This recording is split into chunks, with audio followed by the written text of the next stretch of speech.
हरि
गुरुर्देवो महेश्वरः गुरुः साक्षात् परं ब्रह्म तस्मै श्री गुरवे नमः।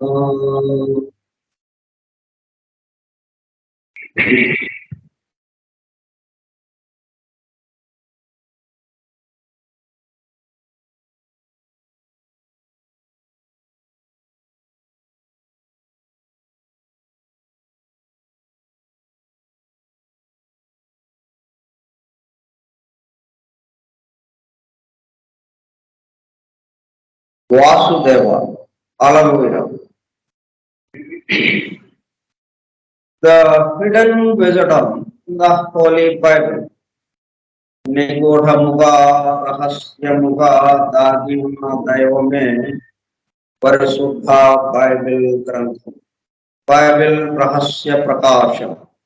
స్కైప్ గ్రూప్ సోదర సత్యాన్వేషక బృందమునకు స్వాగతం. అందరకు నమస్కారం.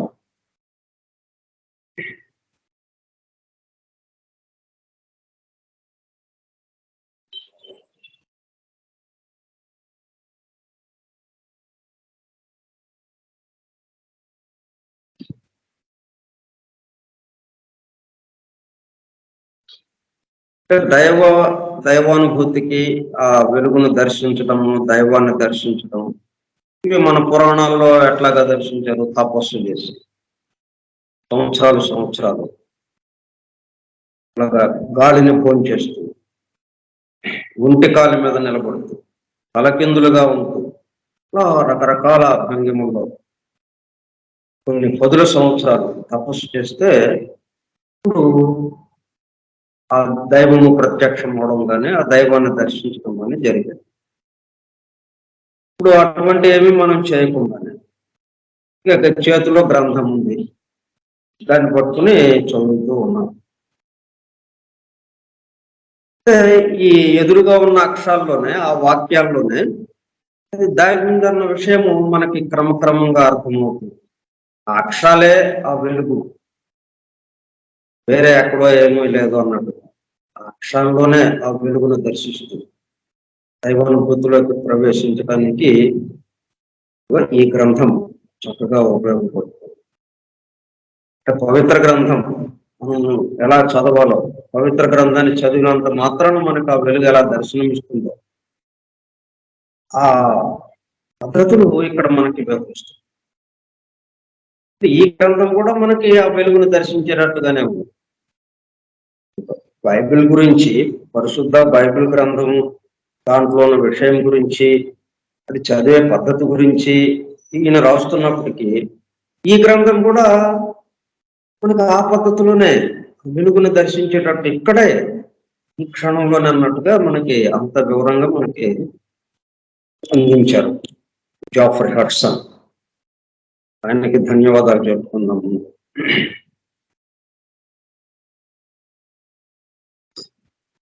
ఇప్పుడు దీన్ని అందించినటువంటి మహాత్ములు, గురువులు, ఉపదేశకులు, టీచర్స్ వాళ్ళు చనిపోయి కొన్ని వేల సంవత్సరాలైంది. Even thousands of years after their death such teachers are able to give to men of every age both guidance along the pathway of spiritual illumination and the solutions to their personal problems. పవిత్ర గ్రంథాలను అందించడంలో రెండు ఉద్దేశాలు వాళ్ళు చక్కగా మనం ముందుంచారు.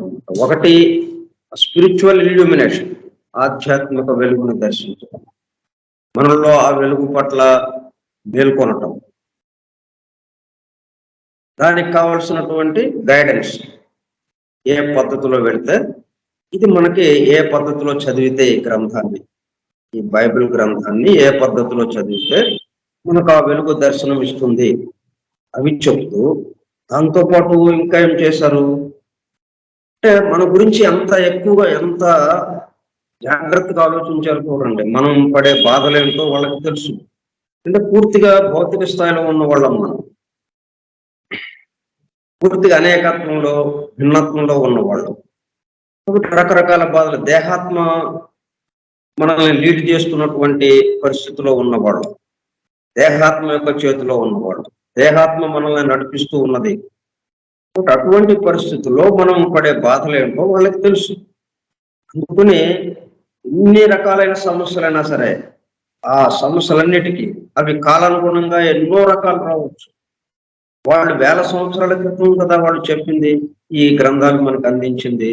కానీ ఆ గ్రంథాలే మీరు ఏ కాలంలోనైనా కానీ ఎన్ని యుగాలు గడిచినా కానీ మీకు ఏ కొత్త కొత్త సమస్యలు రావచ్చు. ఎటువంటి సమస్యలు వచ్చినా వాటికి పరిష్కారాలు దాంట్లో సూచించారు. సమస్త సమస్యలకి పరిష్కారాలు దాంట్లో సూచించారు. కనీసం దైవం, ఆ దైవం యొక్క వెలుగు, ఆ స్పిరిచువల్ ఇల్యూమినేషన్ అది పక్కన పెట్టినా మన సమస్యలకి పరిష్కారం లభిస్తుంది దీన్ని పఠించినంత మాత్రాన. దానికోసమన్నా మనం పఠించవచ్చు. రెండు ప్రయోజనాలతో ఈ గ్రంథాన్ని మనకు అందించారు. ఒకటి ఆ దైవ దర్శనాన్ని, ఆ దైవం అనే వెలుగుని మనము దర్శించటం, ఆ వెలుగును అనుభూతి చెందటం అనే దానికి ఏ పద్ధతిలో వెళ్ళాలి అనే దాన్ని వివరిస్తూ, దాంతోపాటు మన యొక్క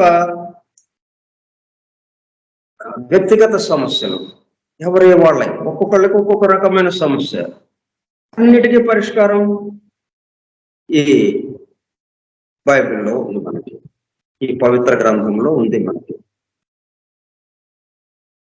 even thousands of years after their death, వాళ్ళకి ఈ సమస్యలను ఎలా తెలుస్తుంది? ఎప్పుడో వేల సంవత్సరాల క్రితం అప్పుడున్న సమస్యలని దృష్టిలో పెట్టుకుని రాసి ఉండొచ్చు.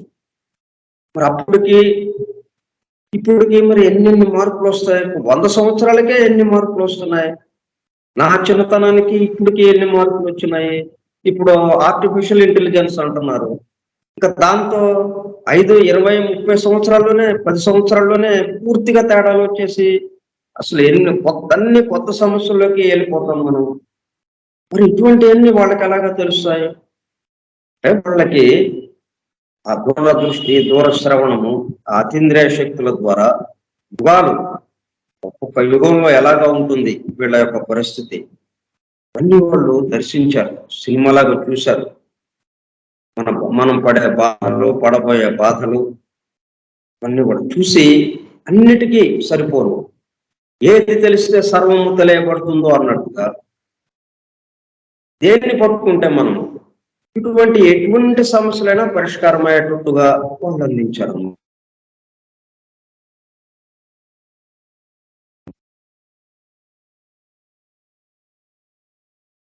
Concealment from the profile of truths which they desired to impart to the worthy and to the worthy alone. ఇక్కడ మాత్రం కొంచెం జాగ్రత్త వహించారు. ఎవరికి పడితే వాళ్ళకి ఇక్కడ ఏంటంటే 2 రకాల వాళ్ళు మనకు కనిపిస్తారు. స్వలాభానికి ఉపయోగించుకోవడం, తమ చుట్టూ ఉన్న వాళ్ళకి ఉపయోగించుకోవడం అన్నట్టుగా.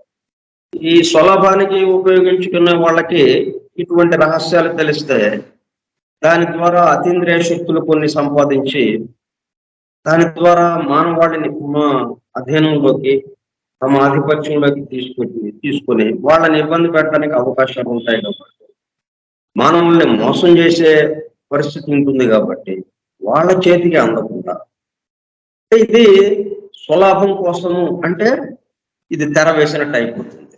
అక్కడే ఉంటుంది కనపడదు. ఇతరుల కోసం, తమ చుట్టూ ఉన్న వారి కోసం అన్న భావన ఉన్న వాళ్ళకి కట్టెదుట ప్రత్యక్షంగా కనిపిస్తుంది. అందుకే మనం సినిమాల్లో కానీ అక్కడ కథల్లో కానీ అక్కడక్కడ ఈ చనిపోయిన ఆత్మలు కానీ అవి వాటితో సంభాషిస్తూ దాన్ని ఒక కథలాగా చెప్తుంటారు. పక్కనే ఉండి అతనితో మాట్లాడుతుంటాడు. ఇతను పక్కన ఉన్న అతనికి ఇతను కనపడదు.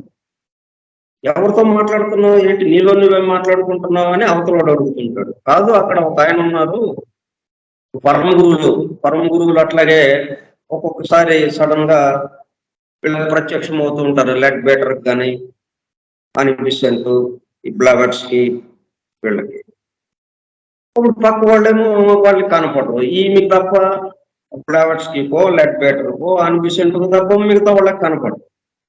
వీళ్ళేమో ఎదురుగా ఉన్న మనిషితో మాట్లాడుతూ ఉంటారు. వాళ్ళు ఈ పక్కన వాళ్ళకేమో ఇదేంటి ఒక్కళ్ళే మాట్లాడుకుంటున్నారు అన్నట్టుగా ఉంటుంది.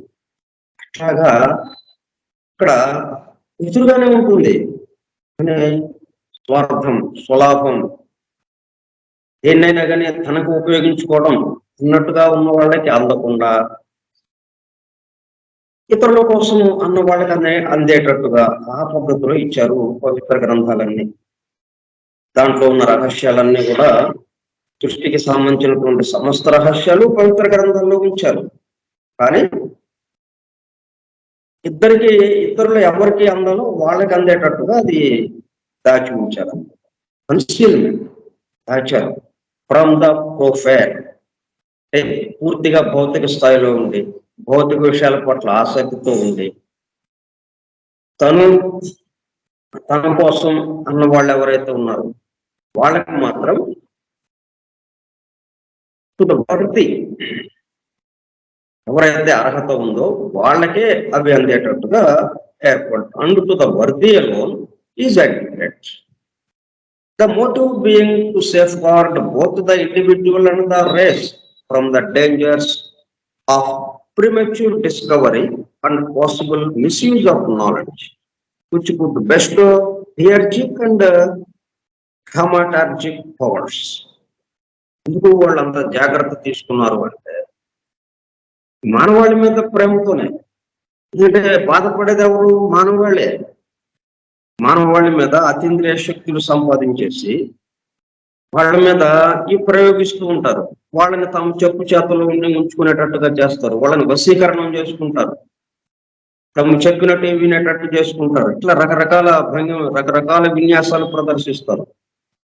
అందుకని అటువంటి ప్రమాదం రాకుండా, మానవాళి ప్రమాదాల్లో పడకుండా ఉండటం కోసం వాటిని వర్తి ఎవరైతే అర్హత ఉందో దాన్ని దుర్వినియోగం చేయకుండా 10 మందికి ఉపయోగపడేటట్టు ఎవరు చేస్తారో వాళ్ళకే అది అందేటట్టుగా ఆ పద్ధతిలో మనకి ఈ పవిత్ర గ్రంథంలో ఉన్న విషయాన్ని అంతటని అందించారు.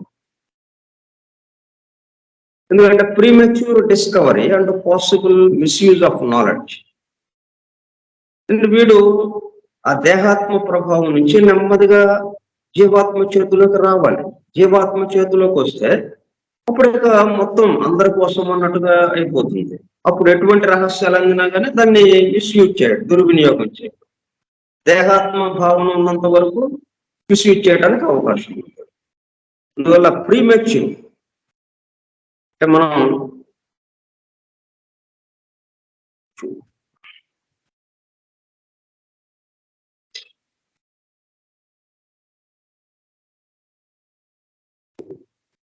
పరిపక్వం కాని టైంలో మన కాయ పచ్చిగా ఉంటే తింటాం మనం.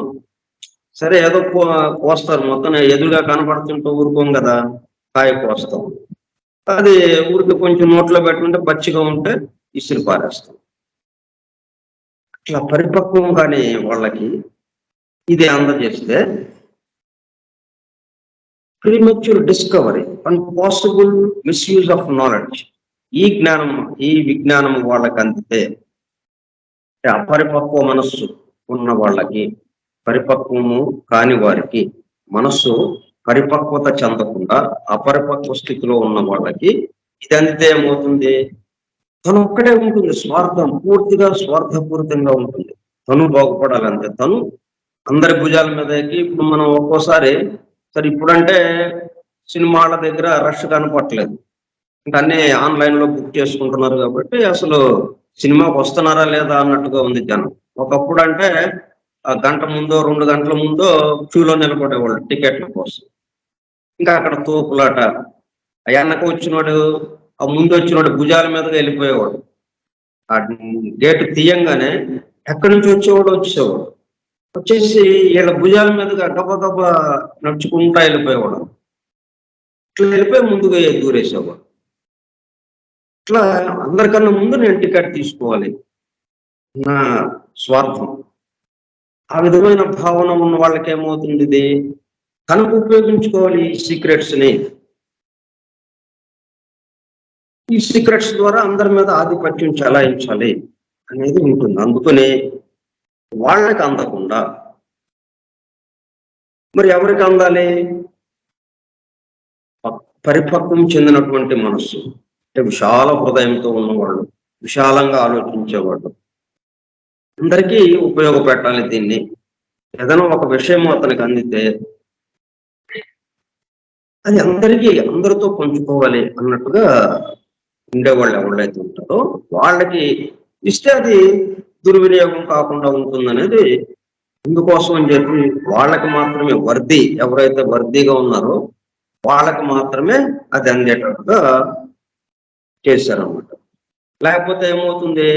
పాసిబుల్ మిస్యూజ్ ఆఫ్ నాలెడ్జ్, దుర్వినియోగం అవడానికి చాలా అవకాశాలు ఉన్నాయి.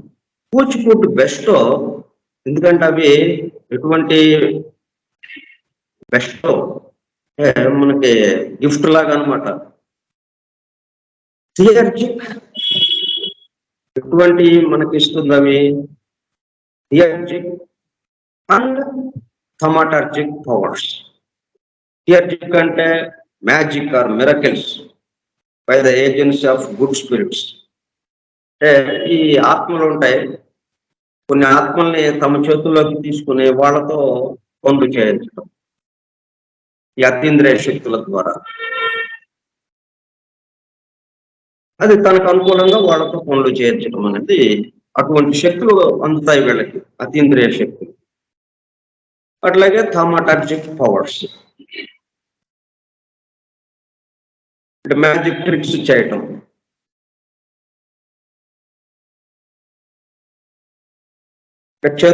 చేత్తో విన్యాసం ద్వారా లేనిది సృష్టించడం, ఇట్లాగా అవతల వాళ్ళని వశీకరణం చేసుకోవటం. ఇక వశీకరణం చేసుకోవడం వల్ల ఏమైంది? ఇతను చెప్పినట్టే వింటుంటాడు అవతల వాడు. ఇట్లాగా చాలా ప్రమాదకరమైన స్థితిలోకి మానవాళిని నెట్టడానికి వీలవుతుంది. కాబట్టి అటువంటి వాళ్ళకి అందకుండా జాగ్రత్త పడ్డారు పూర్వం ఈ గ్రంథాన్ని అందించిన వాళ్ళు. Thus came into existence the legends, the mythologies, and the scriptures of the world, many of them being pregnant with the spiritual and occult ideas. ఇంకొని వీళ్ళు ఏం మార్గాన్ని ఎన్నుకున్నారంటే ఎదురుగానే ఉంటుంది కానీ విషయం తెలియదు. లెజెండ్స్, అట్లాగా పురాణ కథలు కానీ, లెజెండ్స్ అంటే అన్ని కల్పిత కథల్లాగా ఇచ్చారు. దాంట్లో ఉన్నాయన్నీ సృష్టి రహస్యాలే, కానీ ఏం జరుగుతాయిలే ఊరికే ఏదో రాశారు వాళ్ళు అని దాని పట్ల దాని వైపుకి తిరగకుండా ఆ కథ చెప్పంగానే ఏదో కాకమ్మ కథ చెప్పావు, చిన్నపిల్లలకు చెప్పినట్టుగా చిన్నపిల్లలకు చెప్పుకోండి అని చెప్పి వీళ్ళు మాత్రం వినేవాళ్ళు కాదన్నమాట. దాని పట్ల ఏమాత్రం శ్రద్ధ పెట్టేవాళ్ళు కాదు. ఎందుకంటే అవి కల్పిత కథల్లాగా ఇచ్చారు, పురాణ కథల్లాగా. ఎవరు దేవతలు వచ్చినట్టు, ఆ అత్యంత శక్తిమంతులైన వాళ్ళు వచ్చినట్టుగా. అంటే మనం ఇక్కడెక్కడ చూడము అటువంటి వాటితో legends, mythologies and the scriptures, ఈ పవిత్ర గ్రంథాలు, పురాణాలు కానీ పురాణాల కథలు ఏది తీసుకున్నా కానీ అసలు ఎక్కడ మనకి ఊహకే అందవు. అవి అట్లా జరుగుతాయా అన్నట్టుగా ఉంటాయి. వాటి నిండా ఉన్నదేంటి? Many of them being pregnant with spiritual and occult ideas. నిండా ఆ గర్భంలో దాగి ఉన్నదేంటి? స్పిరిచువల్ అండ్ ఆకల్ట్ ఐడియాస్, నిగూఢమైనవి, ఆధ్యాత్మిక విషయమైనవి, దైవపరమైనవి, ఈ సృష్టికి సంబంధించిన రహస్యాలు దాంట్లో గర్భీకృతమై ఉన్నాయి. ఆ పురాణాల నిండా, మనం పవిత్ర గ్రంథాల నిండా, పవిత్ర గ్రంథాల్లో ఏ వాక్యం తీసుకున్నా కానీ ఇట్లా రహస్యాలతో కూడుకున్నాం. బయటకు చూస్తేనేమో అది అద్భుత కల్పనలాగా ఉంటుంది, నమ్మటానికి లేనిలాగా ఉంటుంది, లేకపోతే ఏదో ఒకళ్ళ చరిత్ర లాగా ఉంటుంది. అబ్రహాం అని, యాకోబ్ అని, ఇట్లాగా వ్యక్తులు, ఆ వ్యక్తుల యొక్క జీవిత చరిత్ర, పెళ్లి చేసుకున్నారు, ఇంతమంది భార్యలు, ఇంతమంది పిల్లలు, ఇక్కడి నుంచే ఇంకొక ప్రదేశానికి వెళ్ళారు, వాళ్ళతో వెళ్ళారు, ఇట్లాగా ఉంటాయి. ఏంటా ఇది అనుకుంటాము, ఏంటి కథలు అన్నట్టుగా మనం ఉన్న పరిస్థితికి దానికి చూస్తాము, పోలుస్తాము. మనం ఉన్న పరిస్థితికి దానికి ఏమో పొంతన ఉండదు, తీసిపారేస్తాం. కానీ వాటిల్లోనే being pregnant with spiritual and occult idea, రహస్యాలన్నీ దాంట్లోనే ఉన్నాయి. రహస్యం అంటే ఎక్కడో దాచిపెట్టాలి కదా, అది ఎక్కడుందో కనుక్కోవడానికి మనము ఎంతో అన్వేషించాలి కదా. ఇట్లా లేకుండా ఎదురుగానే ఇచ్చారు, కానీ రహస్యంగా ఉంది, ఎదురుగానే ఉంది. మనమే ఎక్కడ దాయలేదు కదా. వాళ్ళకి అందిందని అందినట్టు మనకి చక్కగా ఇచ్చారు. పవిత్ర గ్రంథాల్లో మన వాక్యాల్లో ఎదురుగా మనకి ఉంది, ఎదురుగానే పెట్టారు. కానీ మనం అర్థం చేసుకోవాలంటే ఆ పరిపక్వం చెందినటువంటి మనస్సు, పరిపక్వం చెందినటువంటి హృదయం, ప్రేమతో నిండిన హృదయం కావాలి. ప్రేమతో నిండిన హృదయం అంటే తన చుట్టూ ఉన్న వాళ్ళ కోసం ఏదైనా చేయటానికి ఆలోచించేవాడు, తన చుట్టూ ఉన్న వాళ్ళ కోసం పోటపడేవాడు. వాళ్ళకి అప్రయత్నంగా దాంట్లో ఉన్న రహస్యాలన్నీ అవి ప్రెగ్నెంట్ గా ఎలా అయితే ఒక గర్భం నిండుగా గర్భకంగా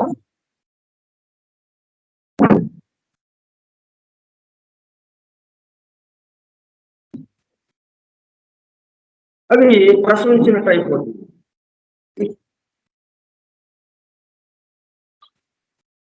మిగతా వాళ్ళకేమో గర్భిణీలాగా కనిపిస్తుంది, ఎప్పుడు ప్రసవిస్తుందో తెలియదు, లోపల ఆడపిల్ల మగ పిల్లడో తెలియదు అన్నట్టుగా గర్భిణీగా ఉన్నట్టుగా ఉంటుంది. కానీ వీడికి స్కాన్ చేస్తే లోపల ఆడపిల్ల లేకపోతే మగ పిల్లడు అన్నట్టుగాను, లేకపోతే ప్రసవించినట్టుగా మనకు అయిపోతుంది. ఇక్కడ వీళ్ళకి పరిపక్వ మనస్సు ఉన్న వాళ్ళకి, పరిపక్వత ఉన్న హృదయంతో ఉన్న వాళ్ళకి, వాళ్ళ కంటి ఎదురుగా ఏం కనిపిస్తుంటుంది? ఆమె ప్రసవించినట్టుగా ఉంటుంది. లోపల రహస్యంగా ఉన్నది ఏదైతే ఉందో అది ప్రసవించి బయటకు కనిపిస్తూ ఉంటుంది. ఆ శిశువు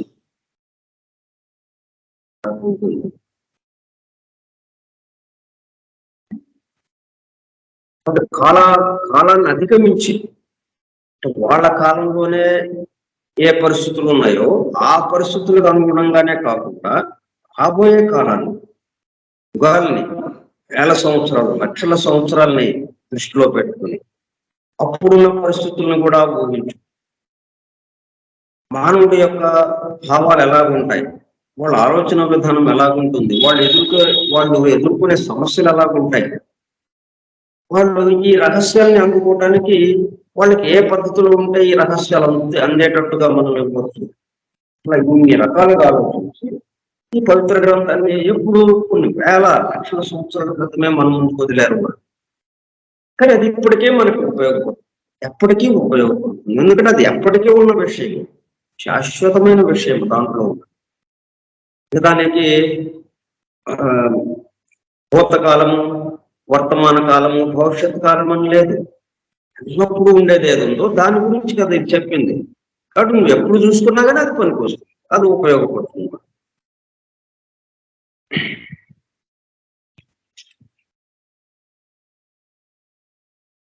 ఇది time as mirror of eternity. Next, difficulties of A literal reading of the Bible.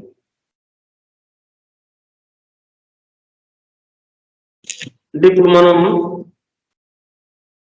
ఈ మొదటి వాల్యూమ్ లో చూస్తున్నాము.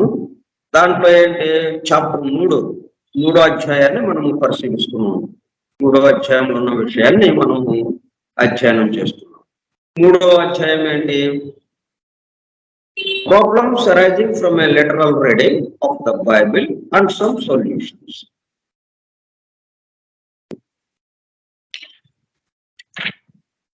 The difficulties of a literal reading of the Bible. మరి బైబిల్లో ఉన్న విషయం మనకి తెలియాలి. బైబిల్ అనే కాదు, మనకి తెలియబడే విషయం ఏదైనా కానీ ఇదే పద్ధతిలో ఉంది. ఎట్లాగా, being pregnant with spiritual and occult ideas. మనకి తెలియబడే ప్రతిదీ మనం ఎదురుగా ఎవరితో మాట్లాడుతున్నా, ఎవరితో వ్యవహరిస్తున్నా, మన కుటుంబ సభ్యులు, మన కుటుంబము, బంధువులు, మిత్రులు, ఏది కాదు, సమస్తము ఎట్లాగుంది, pregnant with spiritual and occult ideas. మనకి ఏది తెలిస్తే సర్వము తెలియబడుతుందో, ఆ దైవానికి సంబంధించిన వెలుగుని దర్శించవచ్చు. అది ఎక్కడుంది, మన ఎదురుగానే ఉంది, అన్నిట్లోనూ ఉంది. ఇట్లాగా గర్భం ధరించినప్పుడు, గర్భవతికి ఎలాగైతే ఆ లోపల ఉన్నవాడు మనకు బయటకు కనపడ్డావు, లోపల ఉన్న శిశువు మనకి కనపడ్డావు, అట్లాగా ఎదురుగానే ఉంది. ఆ గర్భవతి మన ఎదురుగానే ఉందా, మరి ఆ కడుపులో ఏముందో మనకు తెలియదు. కానీ మరి గర్భవతి ఆమె, ఎందుకంటే పొట్టలో కాబట్టి గర్భవతి ఆమె. కానీ పొట్టలో ఏముందో మనకు తెలియదు, ఎదురుగానే ఉంది. అట్లాగా సమస్తము ఎదురుగానే ఉంది, లోపల ఏముందో తెలియట్లేదు. 2 భాగాలుగా ఉంది, 2 విభాగాలుగా. మనకు కనపడేది రూప జగత్తుకి సంబంధించింది. ఈ రూప జగత్తును ఆశ్రయించుకునే ఆ జీవము, ఆ చైతన్యం సిద్ధంగా ఉంది అక్కడ. మనం దర్శింపచేయటానికి, మన చేత దర్శింపచేయటానికి సిద్ధంగా ఉంది. అయితే మరి ఎక్కడ మనకి కష్టం వస్తుంది, difficulties of a literal reading of the Bible. ఎందుకు మరి బైబిల్ చదువుతుంటే మనకు అనుభూతి రావడం లేదు? మామూలు కథలుగా చదువుకుంటున్నాం, లేకపోతే ఎవరో ఒక వ్యక్తికి ఆపాదిస్తున్నాం. ఎవరో ఒక వ్యక్తి చాలా గొప్పవాడు, ఆయన ఎక్కడో ఉంటాడు, ఇక్కడ ఎక్కడా లేదు అన్నట్టుగా. కాబట్టి ఆయన్ని మనము ప్రార్థించాలి, ఆయనకి మొక్కులు మొక్కాలి, ఆయనకి మనం శరణాగతి చెందాలి. నువ్వే బాబు, నువ్వే, ఇక మాకెవ్వరు లేరు అని ఆయన్ని 1-10 సార్లు ఆయన కాళ్ళు మొక్కాలి. ఇట్లాగా అప్పుడు కానీ మనకి మన యొక్క పాప భారాన్ని, రక్షణ భారాన్ని ఆయన మీద పూర్తిగా విశ్వాసం ఉంచాలి మనం. ఇప్పుడు కానీ ఆయన పాప భారాన్ని, రక్షణ భారాన్ని తీసుకోడు ఆయన. ఇట్లాగా ఉన్నాయి. మరి గ్రంథమంతా చదివితే ఒకడికి ఆపాదించడం, ఒకడిని కేంద్ర బిందువుగా చేయడం, అతని కేసి మనము తిరిగేటట్టుగా నిరంతరము అతన్ని జపిస్తూ అతన్నే మనం పట్టుకోవడం, అతని తప్ప ఎవరు మనకి ఏమీ చేయలేరు అతనే చేస్తాడు అన్నట్టుగా మనం ఈ గ్రంథం చదివితే ఏర్పడుతుంది మనకి ఆ భావం. అక్కడ వస్తూ ఉంది మనకి difficulties of a literal reading of the Bible.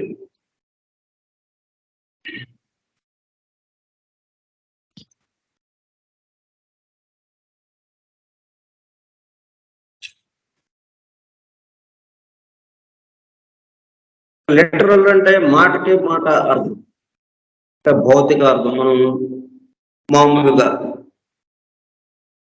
మనం మాట్లాడుకునే మాటలు ఏదైతే ఉన్నాయో వాటికి సంబంధించిన అర్థం ఏదైతే ఉందో వాడుక భాషతో, అట్లాగా మాటకి మాట అర్థం వరకే, శబ్దార్థం వరకే. ఆ శబ్దానికి ఉన్న అర్థం బాహ్య అర్థం, బాహ్యంగా మనకి ఏది కనిపిస్తుందో అంతవరకే. ఇక్కడ టేబుల్ ఉంది, టేబుల్ అంతే. కానీ టేబుల్ అన్న దాంట్లో మనకి బాహ్యంగా కనిపిస్తున్న ఈ రూపానికి వెనక ఇది ఎక్కడికి తీసుకెళ్ళగలదు? మనల్ని మూలానికి తీసుకెళ్ళగలదు. ఎందుకంటే ఈ టేబుల్ ఎక్కడి నుంచి వచ్చింది? అడవిలో ఉన్న కలప, ఆ చెట్టుని కొట్టేసేది. ఆ చెట్టు నుంచి ఒకడు తయారు చేశాడు ఈ టేబుల్ ఆకారంగా, ఆ కాండాన్ని తీసుకొచ్చి చెట్టుని కలపడితికి వస్తే కలపడితి నుంచి కార్పెంటర్ దాన్ని టేబుల్ ఆకారంగా మనం మలిచాడు. ఇప్పుడు ఆ చెట్టు ఎక్కడి నుంచి వచ్చింది? వెనక్కి వెళితే దీని మూలం ఎక్కడుంది? దైవం దగ్గర ఉంది. దానికి ఆధారం ఏదైతే ఉందో ఆ ఆధారం దగ్గర ఉంది, మూలం అక్కడ ఉంది. మనకి ఇక్కడ ఫ్యాన్ తిరుగుతుంది. ఎలా తిరగలుగుతుంది? ఇది విద్యుత్ శక్తితో. ఈ విద్యుత్ శక్తి ఎక్కడి నుంచి వస్తుంది? తయారయ్యే చోట నుంచి. తయారయ్యే చోట నుంచి ఇక్కడికి కనెక్షన్ ఉండబట్టే ఇక్కడ ఫ్యాన్ తిరుగుతోంది, బల్బు వెలుగుతోంది. ఇప్పుడు ఈ టేబుల్ ఇక్కడ ఉంది అంటే దీనికి మూలం ఎక్కడ ఉంది? అక్కడి నుంచి కనెక్షన్ ఇక్కడికి ఉంది. ఈ టేబుల్ ద్వారానే ఈ భౌతిక ఆకారంతో ఉన్నటువంటి ఈ టేబుల్ ద్వారానే మనము ఆ మూలాన్ని దర్శించగలగాలి. మరి ఇప్పుడు ఎలక్ట్రిసిటీ అలా చేస్తున్నాం కదా, ఎలక్ట్రిసిటీ మనకు అర్థమవుతుంది కదా, ఎవరన్నా కాదంటాడా? తయారయ్యే చోట నుంచి ఇక్కడ వరకు ఉందండి, పిల్లోడిని అడిగినా కానీ చెప్తాడు. తయారయ్యే చోట నుంచి అండి, మధ్యలో ఎక్కడి నుంచి రాకుండా.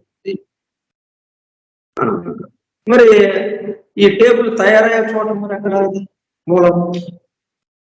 ఇది అంతే కదా. ఒక వస్తువు ఇక్కడ నిలబడింది అంటే, గ్రంథం నిలబడింది అంటే ఈ కాగితాలు ఎక్కడి నుంచి వచ్చినాయి? దీని మీద ప్రింటింగ్ ఎలాగో వచ్చింది? ఇట్లాగా చూస్తే మొత్తం దానికి కనెక్షన్, ప్రారంభానికి కనెక్షన్, మూలానికి కనెక్షన్. కానీ మనం ఏం చేస్తున్నాం ఇప్పుడు?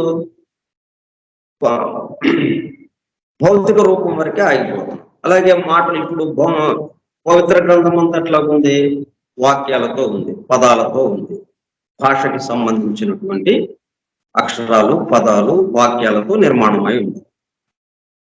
అవి మనం వాడుక భాషకు సంబంధించిందిగా ఉంది కాబట్టి వాడుక భాషలో ఆ మాటలకి అర్థం ఏంటో అంతవరకే మనం చూస్తూ ఉన్నాం.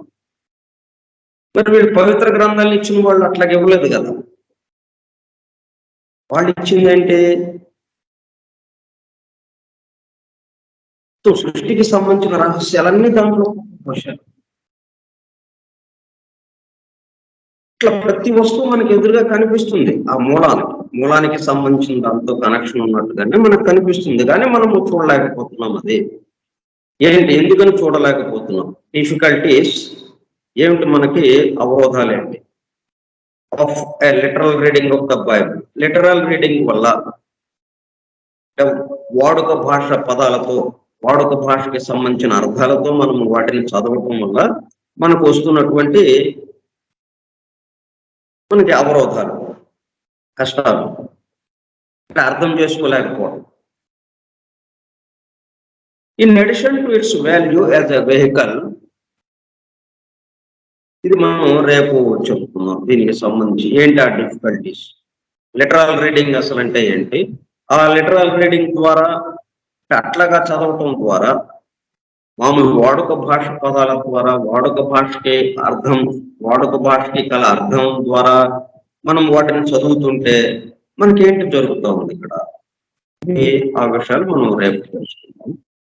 స్వస్తి ప్రజాభ్యః పరిపాలయంతాం న్యాయేణ మార్గేణ మహిం మహిషాః గో బ్రాహ్మణేభ్యః శుభమస్తు నిత్యం లోకాః సమస్తాః సుఖినో భవంతు లోకాః సమస్తాః సుఖినో భవంతు లోకాః సమస్తాః సుఖినో భవంతు.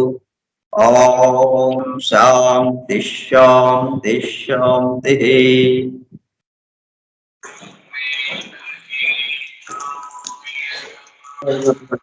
సత్యాన్వేషక బృందములకు ధన్యవాదములు. Thank you all.